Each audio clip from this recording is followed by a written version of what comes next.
Olá!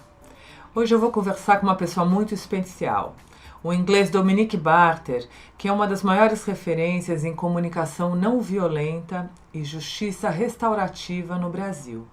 Nós vamos falar sobre dicas práticas de como que a gente desenvolve capacidade de escuta e de diálogo, que são das capacidades mais importantes para se desenvolver hoje em dia como profissional e como ser humano.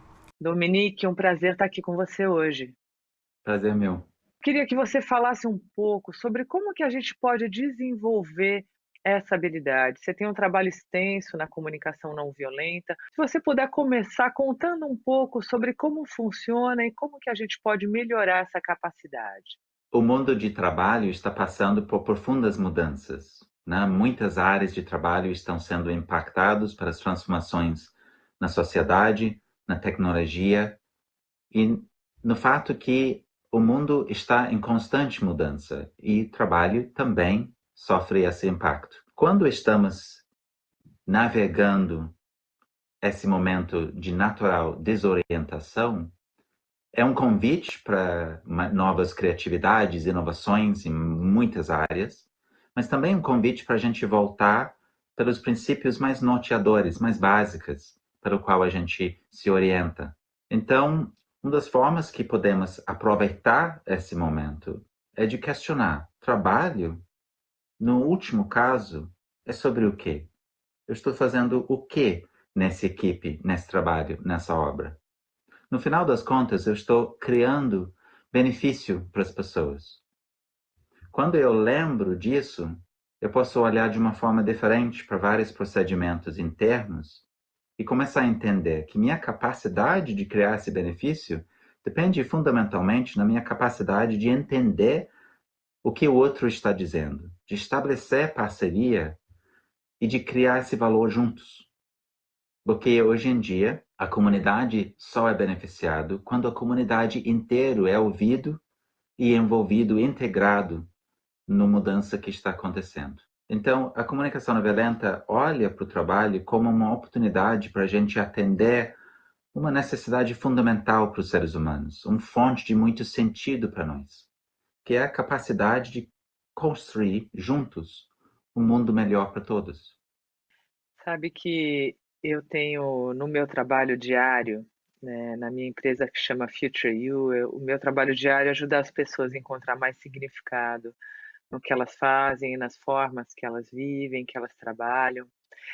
E eu digo que eu acho que hoje em dia a gente está vivendo um momento tão complexo que não tem mais, não dá mais tempo de fazer uma coisa que você não entenda o porquê eu estou fazendo o que eu estou fazendo, né? Qual é o sentido disso? E quando a gente tem clareza e de fato escuta o outro, e faz algo que seja maior do que nós próprios, né? Isso muda tudo.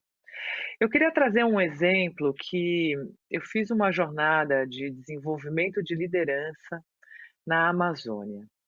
E eu levei 133 líderes em 4 viagens para lá. E ali foi uma oportunidade, né, de aprofundar um pouco alguns conceitos. E uma das coisas que mais tocou e eu senti que transformou aqueles líderes foi quando a gente trouxe o conceito de escuta tripla.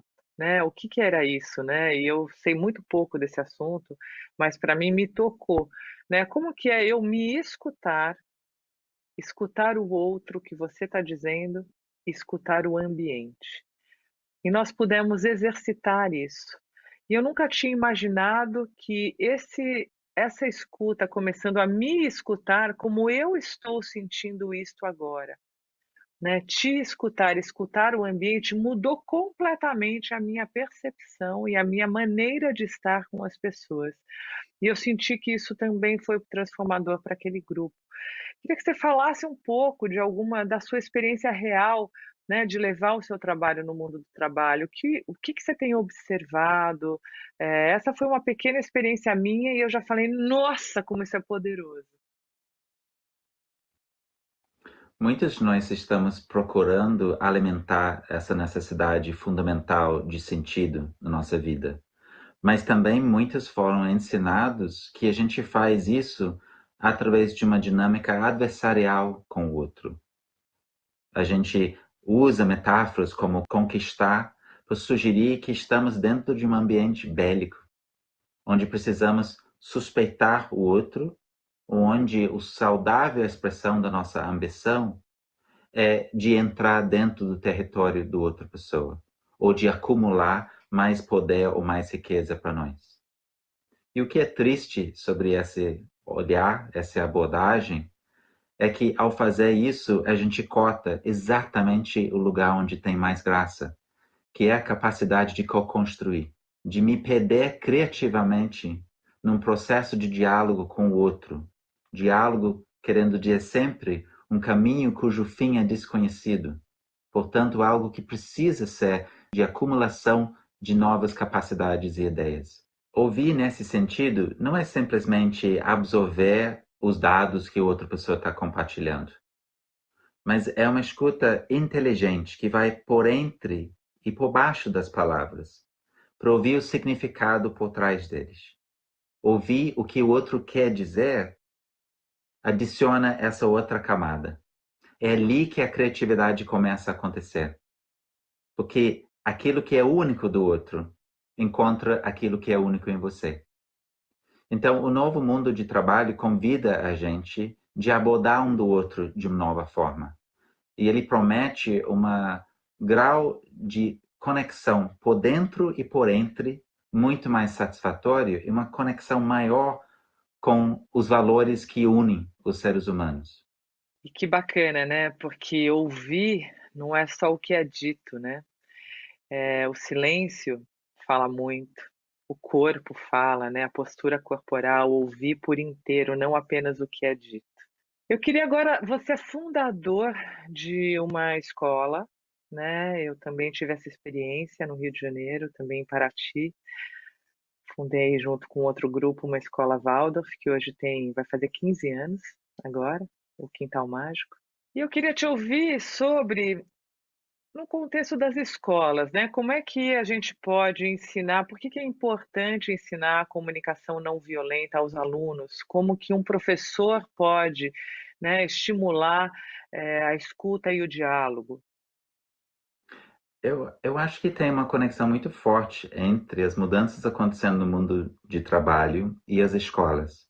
Porque o que está acontecendo na sociedade em geral é que cada vez mais nossos ambientes sociais estão se tornando lugares de aprender. O aprender não é mais somente quando estamos jovens, mas ela continua ao longo da vida.